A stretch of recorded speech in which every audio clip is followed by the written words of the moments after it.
the issue is Jews who oppose Israel. These words, I think, make people do a sort of double take. Jews who oppose Israel seem to be matter out of place, compelling people, in my experience, to have opinions about them.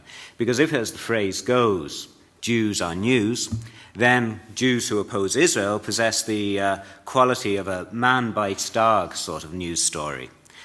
Something which, as I say, in my experience, has enabled snap judgments and have provoked very extreme opinions about these people which range from aren't they so brave and noble to self-hating anti-Semites who Hitler should have killed, with very little in between.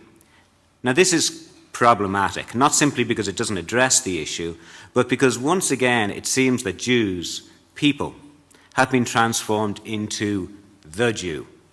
Real, actual people and their lives have been turned into signifiers. Signifiers of either postmodernity, or cosmopolitanism, or alterity, or whatever you want. And so the overdetermination of Jewish people continues, and equally, as the voice of the Jew is fetishized, so other voices are ignored. And Jewish participants in this movement are very aware of this dilemma. As one of the stars of the movement in the United States, Anna Baltzar, recently stated in the book Beyond Tribal Loyalties, she was talking about her own activism. And she was talking about her practices of speaking out as a Jew. And she said, I was in fact reinforcing the root of the very injustice that I was trying to help overcome.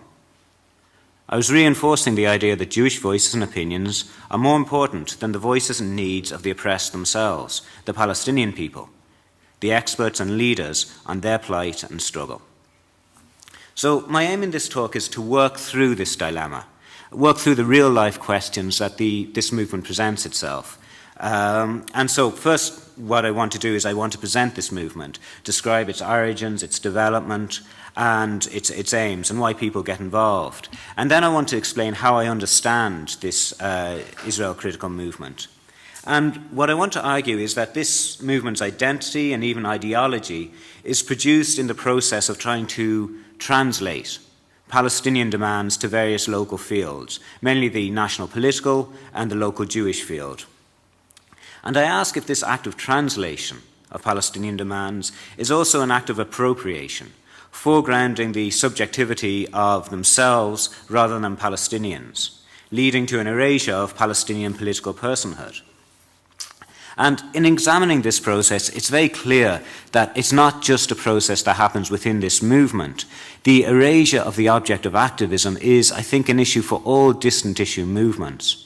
So I tried to conclude by asking how solidarity movements deal with this, and can one even talk of genuine solidarity being produced in this process of political engagement?